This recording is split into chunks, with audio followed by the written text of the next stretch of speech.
Zaburi 125 haranditse ngo abiringiye Uwiteka bameze nk'umusozi Siyoni utabasha kunyeganyezwa, ahubwo uhora uhamye iteka ryose. Nk'uko imisozi igose Yerusalemu, niko Uwiteka agose abantu be, uhereye none ukageza iteka ryose.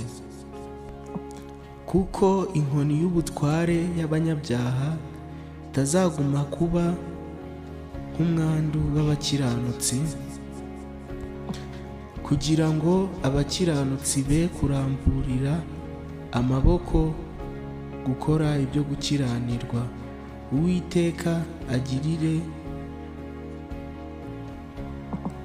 Uwiteka ugirire abeza ibyiza n'abatunganye mu mitima, ariko abiyobagiriza mu nzira zabo zigoramye Uwiteka azabajyanana n'inkozi z'ibibi.